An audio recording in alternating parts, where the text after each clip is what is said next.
en este momento por la oportunidad que me da de exponer su palabra y estar delante de ustedes. Pero también le confieso, hermano, que cuando estoy ahí sentado, tengo un anhelo cuando escucho a los hermanos predicar de ser yo el que estoy predicando. Pero ahora deseo lo contrario. Quisiera estar sentado porque yo quisiera saber cuándo se acaban los nervios cuando uno quiere predicar. Y cada vez que uno pasa, más nervios les da como si fuera la primera vez. Pero que el Espíritu Santo sea el que dirige este tema para su honra y su gloria.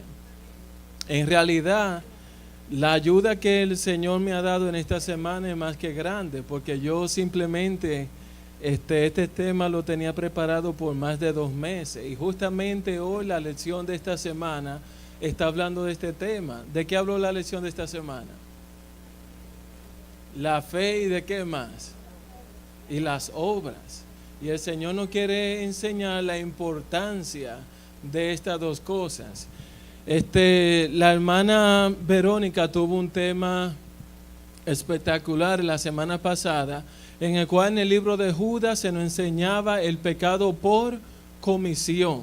Es el pecado que nosotros voluntariamente cometemos cuando sabemos que estamos haciendo las cosas mal. Este libro de Judas nos instaba a reconocer esas faltas para los tiempos finales, de no volver a caer que en lo mismo de su tiempo. Entre ellos estaba la hechicería, la homosexualidad, la adoración a los astros, entre otras cosas. El tema que yo tengo es parcial a pero se titula El pecado por omisión, que es un pecado que Jesús quiso que tuviéramos en cuenta casi en cada una de sus parábolas. Y vamos a ver la importancia del pecado por omisión. Cosas que no vamos a estudiar en este día en el sentido de que estoy cometiendo este pecado, pues me voy a apartar. No, el pecado de omisión quiere que tú estés atento a eso que no está haciendo para que lo haga. La semana pasada era atento a lo que está haciendo para que te alejara de él. Ahora esto es para que haga conforme a lo que Dios ha mandado en su palabra.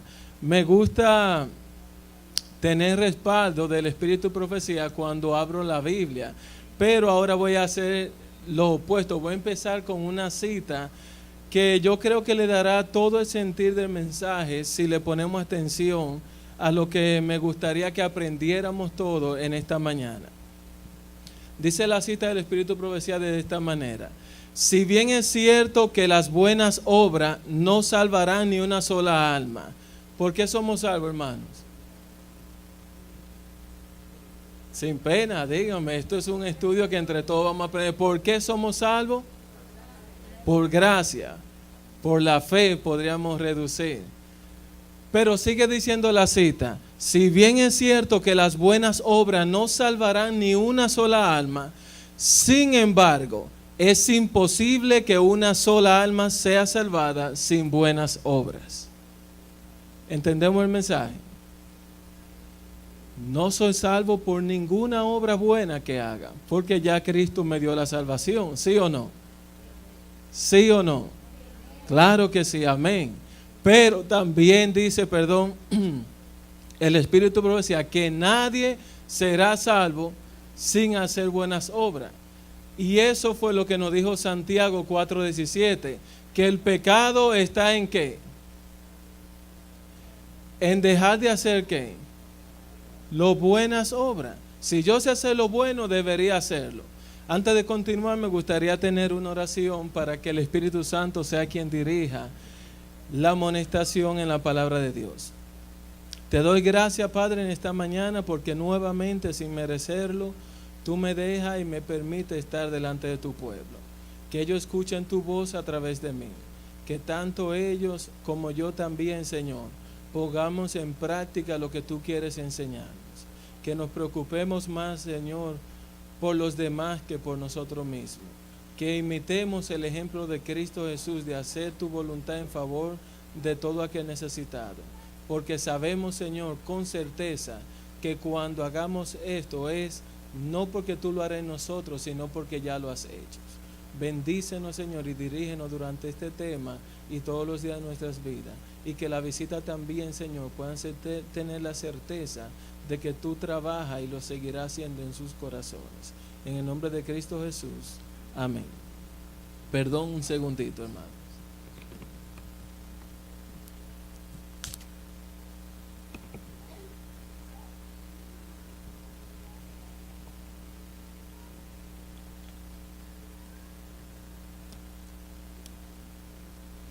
Cuando le preguntamos, hermano, a alguien que no ha aceptado a Cristo,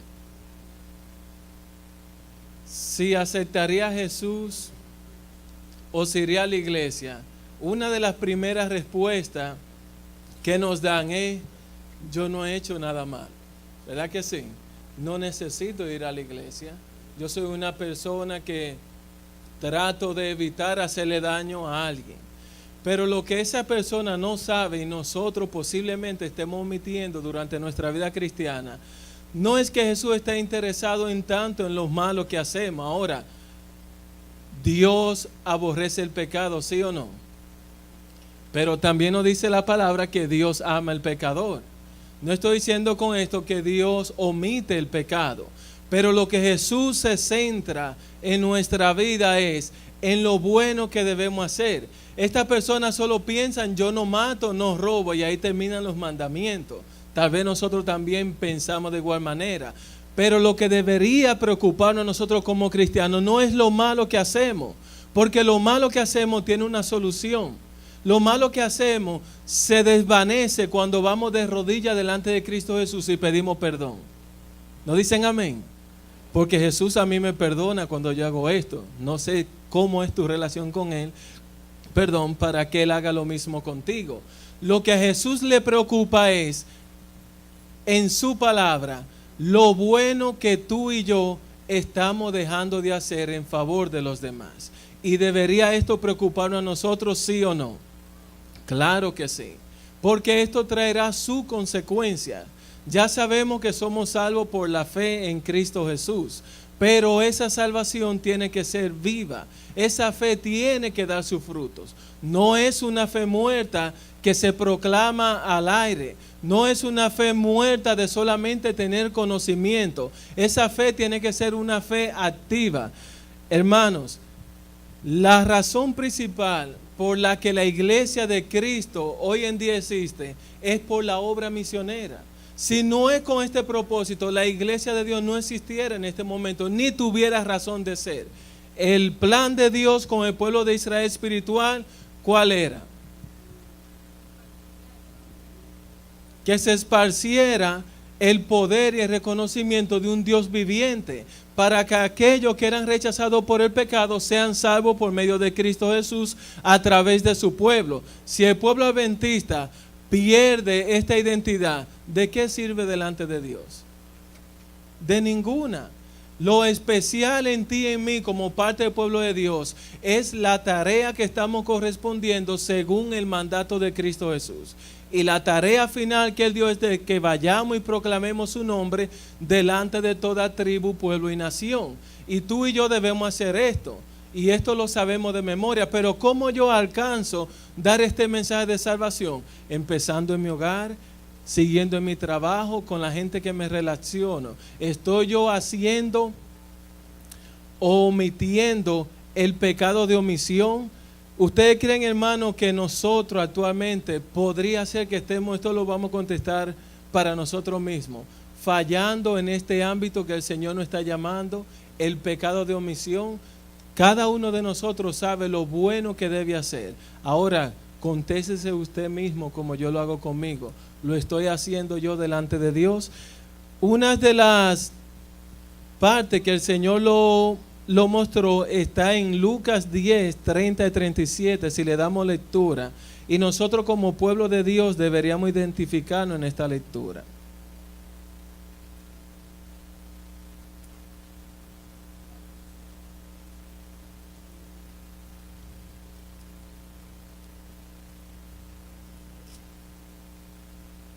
Lucas 10, versículos 30 y 37 dice lo siguiente. Respondiendo Jesús dijo: un hombre descendía de Jerusalén a Jericó y cayó en manos de ladrones, los cuales le despojaron e hiriéndole se fueron dejándole medio muerto. Aconteció que descendió un sacerdote por aquel camino y viéndole pasó de largo. Asimismo un levita llegando cerca de aquel lugar y viéndole pasó de largo. Pero un samaritano que iba de camino vino cerca de él y viéndole fue movido a misericordia. Acercándose vendó sus heridas y echándole aceite y vino, poniéndole en su cabalgadura, lo llevó al mesón y cuidó de él. Otro día al partir sacó 2 denarios y los dio al mesonero y le dijo: cuídamele, y todo lo que gastéis de más yo le pagaré cuando regrese. ¿Quién pues de estos tres te parece que fue el prójimo del que cayó en manos de los ladrones? Él dijo: el que usó de misericordia con él. Entonces Jesús le dijo: ve tú y qué más, y haz lo mismo. ¿Qué hicieron los 2 que pertenecían al pueblo de Dios? Pasaron de largo, hermano. Hoy en día el mundo pasa de largo por las adversidades de los demás porque no nos interesa, porque no son mi culpa. Y Jesús no nos llamó, hermano, a esto. Tenemos que detenernos. El tiempo de cada uno es de 24 horas y cada quien tiene un horario regular en el cual debe trabajar. Pero el libro de Proverbios me dice, hermano, que hay tiempo para todo.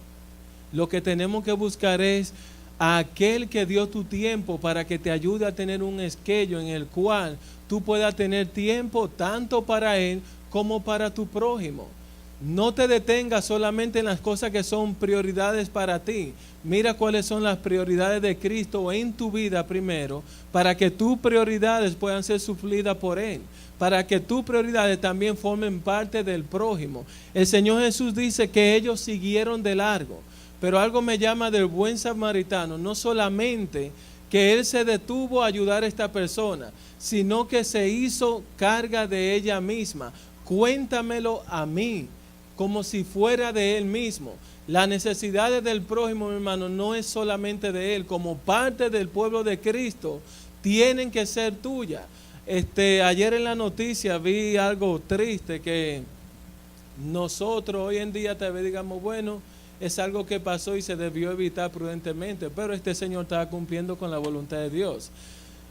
Sucede que a un señor de 99 años en Florida lo encarcelaron solamente por darle comida a los homeless en la calle.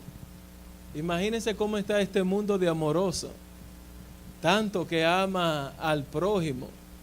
Solamente porque estaba sirviendo a los necesitados fue encarcelado. Y en el 95 este señor también fue encarcelado por algo similar. Dice, bueno, en el 95 yo fui a corte y con la ayuda de Dios demandé a la ciudad y gané, y ese dinero lo estoy usando para seguir alimentando a los jóvenes. Y el viejito dijo que va a hacer los mismos procesos porque el Señor Jesús lo mandó a cumplir con su obra. Y en la Constitución no hay nada que pueda evitar eso. ¿Saben qué es lo que está pasando? Que el ser humano perdió el amor al prójimo y la Biblia no advirtió de estas cosas, que nosotros íbamos a perder el amor. ¿Por qué? Porque ahora está mi hijo primero que cualquier otra gente, mi esposa primero, y no estoy diciendo que no debemos darle la importancia al hogar, sino que los demás no nos podemos hacer la vista ciega.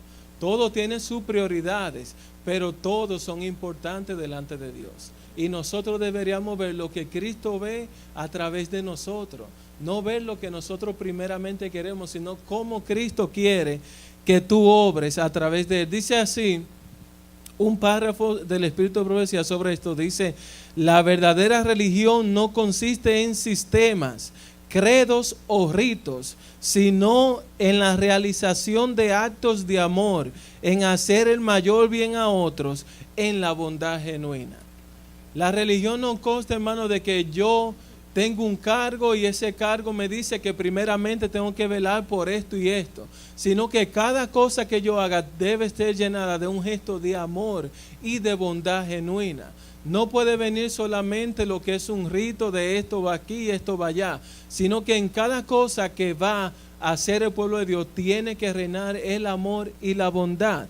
La omisión también se ve en la historia del rico, entre el rico que presenta la parábola de Lázaro y aquel hombre que omitió la necesidad. Si pueden, le podemos dar lectura rapidito ahí mismo en Lucas 16.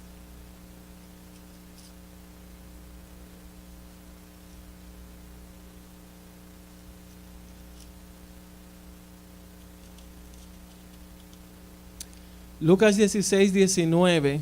Yo leeré rapidito ahí para no detenerme mucho. Dice, había un hombre rico que se vestía de púrpura y de lino fino, y hacía cada día banquete con esplendidez. Había también un mendigo llamado Lázaro que estaba echado a la puerta de aquel, lleno de llagas, y ansiaba saciarse de las migajas que caían de la mesa del rico.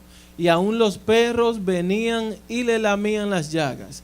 Aconteció que murió el mendigo y fue llevado por los ángeles al seno de Abraham, y murió también el rico y fue sepultado. Y en el Hades alzó sus ojos, estando en tormenta, y vio lejos de Abraham y a Lázaro en su seno. Entonces él, dando voces, dijo, Padre Abraham, ten misericordia de mí, y envía a Lázaro para que moje la punta de su dedo en agua y refresque mi lengua, porque estoy atormentado en esta llama.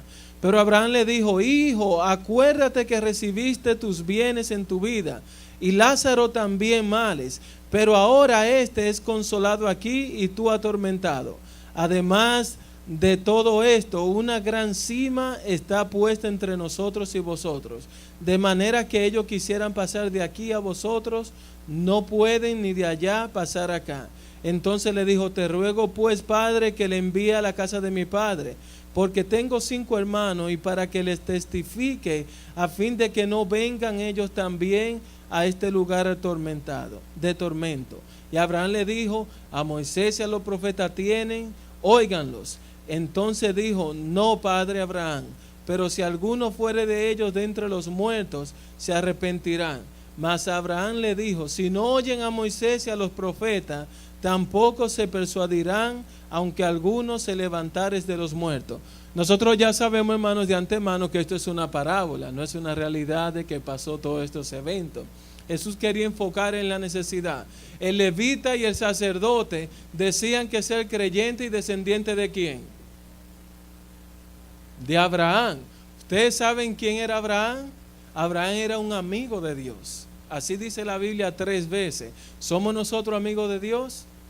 Los amigos de Dios son hospitalarios. Eso hacía Abraham. Abraham estaba en el frente de su casa en la tarde. No sé cuánto disfrutaron de una hamaca después de un rico almuerzo en su país y disfrutar de un paisaje. Yo no sé si Abraham se mecía en una hamaca, pero Abraham estaba ahí, no solamente por el placer de descansar, sino de ver a todo doliente y necesitado para hospedarlo en su hogar. Eso era lo que hacía Abraham, eso es lo que hace un discípulo de Dios. Y si usted quiere saber si esto es cierto o no, mírelo en el testimonio de Abraham a través de su sobrino Lot.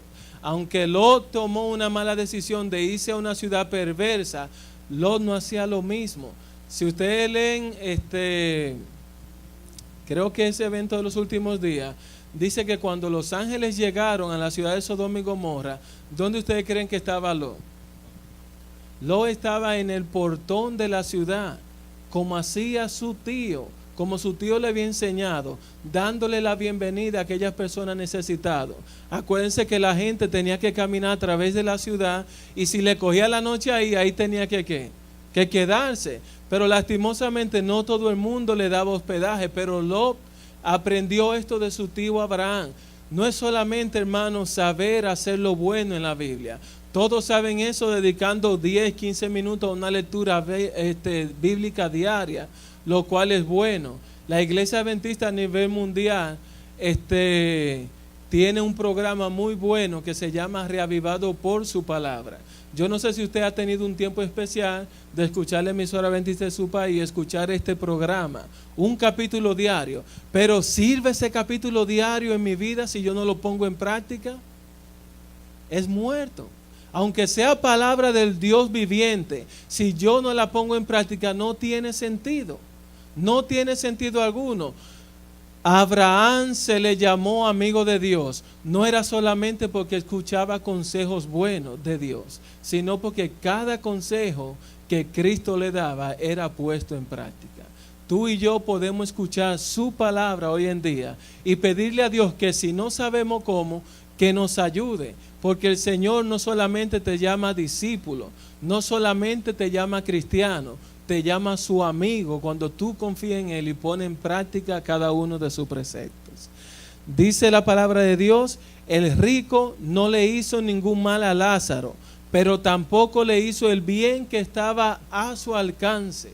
Y es ahí donde Cristo quiere llamarnos a cada uno de nosotros. El Señor no quiere o no te pide algo que tú no puedes hacer, ¿verdad que no? El Señor no es injusto. Pero si algo está a tu alcance, hazlo, por favor. La Biblia dice, todo lo que te llegue a tu mano, hazlo. No seamos perezosos. Más bien, el apóstol Pablo dice que el que no trabaje, ¿qué? No coma. Pues si yo no como de Cristo, de su amor y de su misericordia, ¿ustedes creen que yo puedo dar amor? Es imposible. Tengo yo entonces que aprender a tomar del amor de Cristo y a ponerlo en práctica. Es un llamado diario que el Señor te hace. Pero ¿cómo si yo no he escuchado la voz de Cristo que me diga qué hacer? Pero la palabra de Dios me dice que Él está tocando ¿a qué? A tu puerta diario, para que tú le dejes entrar, para que aprendas a vivir como Él vivió. No es solamente para que forme parte de la odisea y te mantenga en el lado equilibrado, sino para que ponga en práctica cada uno de sus preceptos. Yo no puedo decir, hermano, que tengo fe si mi fe no se muestra a través de mis obras, y mis obras tendrán consecuencias. ¿Seré salvo por qué? No. Soy salvo por fe. No me metan en la obra aquí. La obra solo tienen algo importante en nuestra vida, que seremos juzgados por nuestras obras. Ahí viene la otra diferencia. La fe me salva en el momento que yo acepto a Cristo Jesús.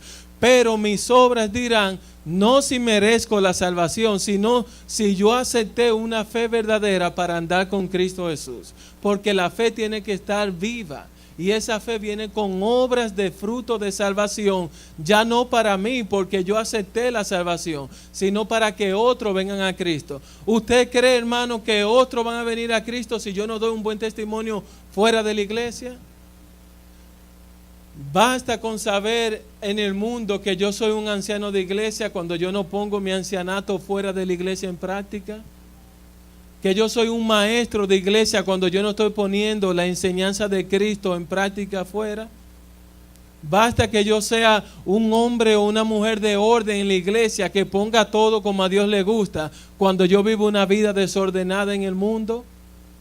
No tiene sentido esto, no concuerda. El Señor quiere que como Abraham, si tú aprendiste a su lado a hacer lo bueno, que lo ponga en práctica, hermano. No te detenga en solamente vivir teoría. De teorías hubieron muchos en la Biblia y tristemente su camino no lo llevó a un buen lugar. Otro que tenemos en práctica, y yo creo que aquí es donde más deberíamos enfocarnos, son los leprosos. Si leemos ahí mismo en el capítulo 17, del 12 al 19, dice lo siguiente. Y al entrar en una aldea le salieron al encuentro 10 leprosos, los cuales se pararon de lejos y alzaron la voz diciendo: Jesús, Maestro, ten misericordia de nosotros. Cuando él los vio, le dijo: id mostraos a los sacerdotes. Y aconteció que mientras iba, fueron limpiados. Entonces uno de ellos, viendo que había sido sanado, volvió glorificando a Dios a gran voz, y se postró rostro en tierra a sus pies, dándole gracias. Y este era samaritano. Respondiendo Jesús dijo: ¿no son 10 los que fueron limpios? ¿Y los 9 dónde están?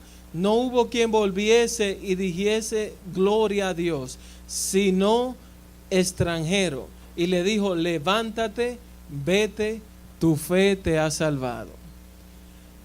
Hay una omisión grave en el pueblo de Dios, hermanos, y es el agradecimiento a Dios por lo que ha hecho contigo y conmigo. Si ustedes dirán: ¿dónde está la obra de este hombre? Porque este hombre aparentemente no hizo nada, pero delante de Cristo hizo mucho. Cuando aquellos hombres, me imagino que se informaron de que él volvió a los pies de Cristo, se dieron cuenta que lo que hicieron fue lo incorrecto. Este mundo, hermano, posiblemente no tengamos que estarle dándole versículos bíblicos o libros de religiones, cuando ellos solo esperan que por tu luz, por la luz que Cristo ha puesto en ti, ellos puedan ver que en realidad es una solución a su vida. el Señor se mostró con este hombre satisfecho por su agradecimiento. Y algo que está opacando al pueblo de Dios es la ingratitud. Somos ingratos al no reconocer el nombre de Cristo. ¿Cuándo conocemos esto? Nosotros, hermanos, y espero que nadie tome esto personal, pero es una realidad. Tenemos un culto especial para adorar a Dios y testificar de las grandes maravillas que Él ha hecho por nosotros durante toda nuestra vida. ¿Y cuánto vamos a ese culto? Vamos 3, 4, en su mayoría a veces va un grupo de 10.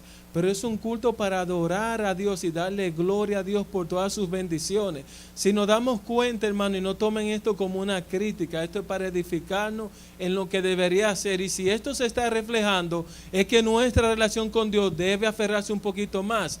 En nuestro culto de oración reinan los pedidos, lo cual no está mal, porque el Señor te dice, si alguien tiene necesidad, pide. También que reina los agradecimientos, ok. A veces también le damos agradecimiento a Dios y es bueno, según el versículo, sea agradecido. Pero hay una escasez de algo que tú y yo deberíamos mostrar.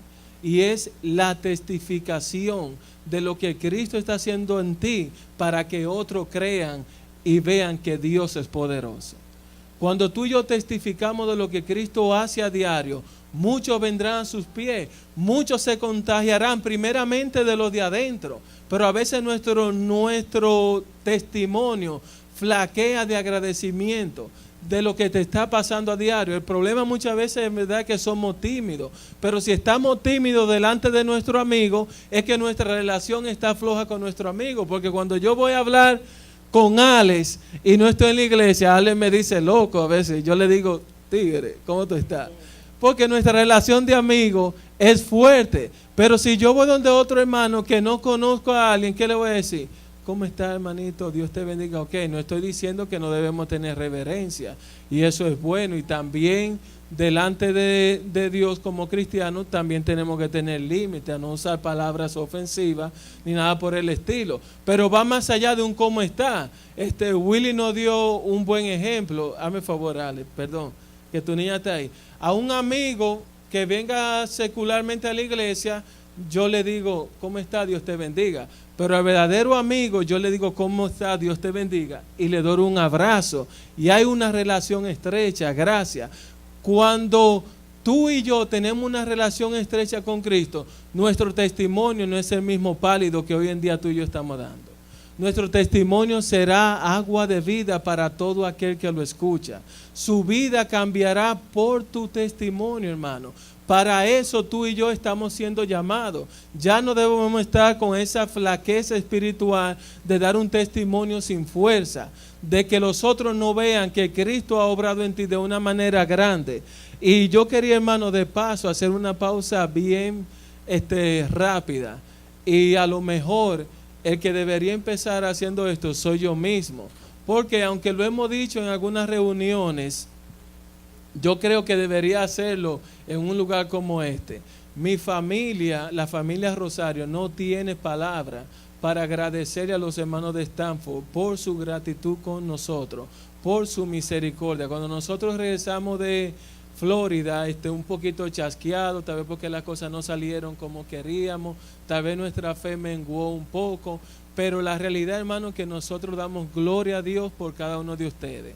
Porque sin nosotros abrir la boca para nada, nosotros tuvimos el amor presente de cada uno de ustedes, ya sea en lo económico, ya sea en alimentos, pero sobre todo en lo más importante, en lo espiritual. Hubieron hermanos que yo no me lo esperaba y se acercaban a decirme, Dios está contigo, levanta la cabeza y sigue adelante. En uno de esos caminos me encontré con Dora por el mall y Dora me dice, muchacho, tú eres un hombre alegre, levanta la cabeza, sigue adelante, ve con tu esposa a esto. Y yo le doy gloria a Dios por esto. Pero yo me pregunto, hermano, ustedes han hecho esto conmigo porque ustedes son mis amigos, pero el Señor nos dice que nos vayamos un poquito más allá, que vayamos con aquellos que no lo conocen, con aquellos que no lo aceptan, aún con aquellos que se han mostrado como nuestros enemigos. Debemos hacer lo mismo. Yo le doy gloria a Dios también por el departamento de Dorca, porque ellos han correspondido de una manera extraordinaria y la iglesia tiene que trabajar para servirle a los demás. Ese es el propósito por el cual estamos aquí, para servir no solamente a los miembros de la iglesia, sino también a toda la comunidad. Termino con 2 ejemplos básicos que ayudarán en los hogares. Y es el siguiente. Antes de seguir con el siguiente, tenía en el gratitud también al ladrón en la cruz. El ladrón en la cruz aparentemente no hizo nada, pero simplemente con reconocer quién era Cristo, su testimonio fue más grande que cualquier otro que podamos reconocer en la Biblia. Este hombre no hizo nada aparentemente, simplemente con decirle al mundo qué lugar ocupa Jesús en tu vida, tú estás obrando para bien, porque la gente aprenderá a ver a Cristo a través de ti. Uno de los ejemplos breves, y en este voy a ser cuidadoso, es la omisión de los padres, hermanos. Muchas veces nosotros somos negligentes delante de Dios con nuestros hijos. Ayer en el grupo pequeño que asistí, le doy gracias a Dios, pues no tenía planes, porque en la madrugada tenía que llevar a alguien al aeropuerto y quería acostarme temprano, pero llegué y yo aprendí bastante de mi testimonio delante de mis hijos, pero sobre todo en la corrección.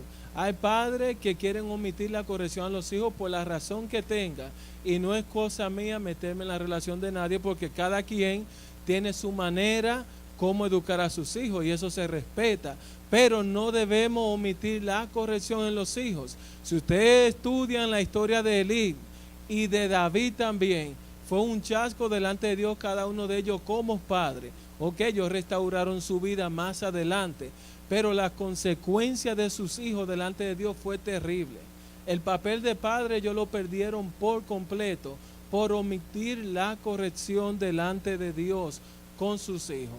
Nosotros, hermanos, tenemos que agradar a Dios con las crianzas también que le damos. No es solamente traer los niños a la iglesia, sino que lo que los niños aprenden en el hogar lo traigan a la iglesia. Pero a veces queremos que aprendan en la iglesia y lo traigan al hogar, y no es así. En el hogar es que se enseña a que los niños adoren a Dios. Ustedes no me pueden decir a mí que si Del y Lucho no pasan tiempo cantando en su hogar, los niños se van a aprender una canción de memoria aquí escuchando. La verdad que no. Y así mismo hay otras cosas que podemos educar a los niños para el bien, para que ellos adoren. Si no miramos el ejemplo de Ana, cómo educó y dedicó entregando el niño a los pies de Jesús. Pero ahora bien, todas estas omisiones las tuvo Jesús en su tiempo para aquel pueblo. Pero hay una que Él quiere que cada uno de nosotros conoce, que tengamos para nuestro tiempo, y es Mateo 25, 37 al 40.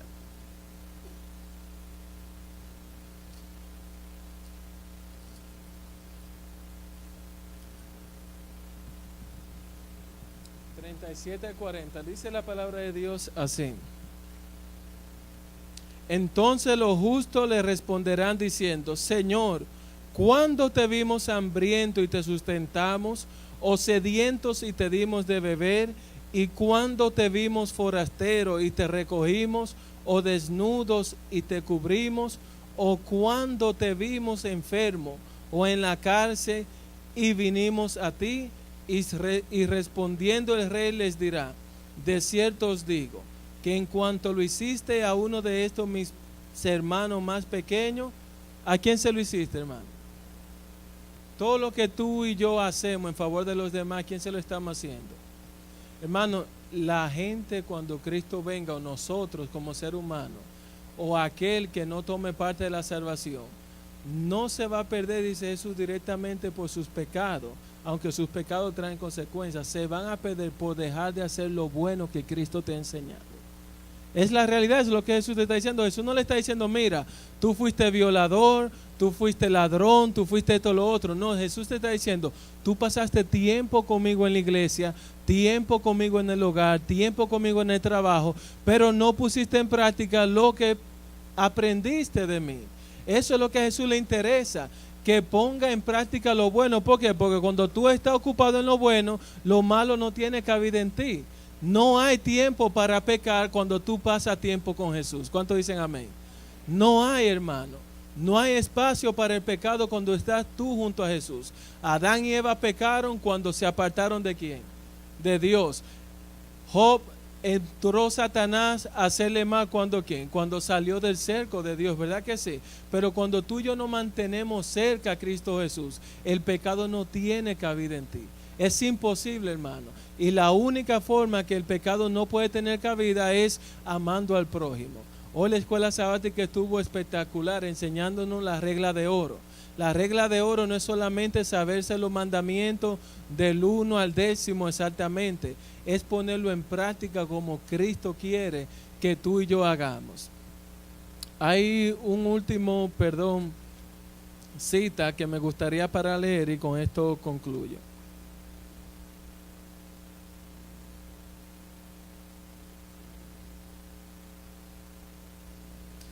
Dice así: todo descuido de los necesitados y afligidos es un descuido del deber hacia Cristo en la persona de sus santos.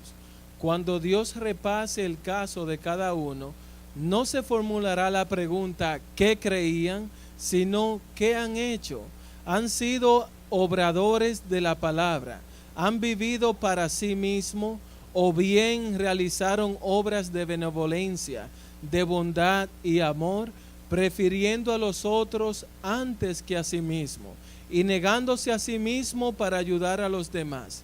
Si las anotaciones muestran que esta ha sido su vida, que sus caracteres están señalados por la ternura, la negación y la benevolencia, recibirán esta bendición de Cristo. Bien hecho, venid benditos de mi Padre, heredad el reino preparado para vosotros desde la fundación del mundo. ¿Quisiera tu hermano que Cristo diga de esto de ti cuando Él venga en gloria? Yo también quisiera esto, hermano. La salvación solamente es un pasaporte al reino de los cielos. Tú y yo debemos abordar ese avión que va al reino de los cielos. Si tú no lo abordas, no te puedes salvar. Si tú no abordas donde Cristo te ha mandado, no puedes salvarte. ¿Por qué? Porque la salvación es gratuita y Él te lo ha dado. Pero todas las promesas de Dios, ¿cómo son? Condicionales. La condición de la salvación no es que yo seré salvo por mis obras, sino que ya porque soy salvo, voy a obrar conforme a la santa y divina voluntad de Cristo. Y la voluntad de Cristo es que tú veas la necesidad de tu prójimo como las tuyas. Y más allá de verte a ti en cada necesidad, ve a Cristo Jesús. Que el Señor te bendiga.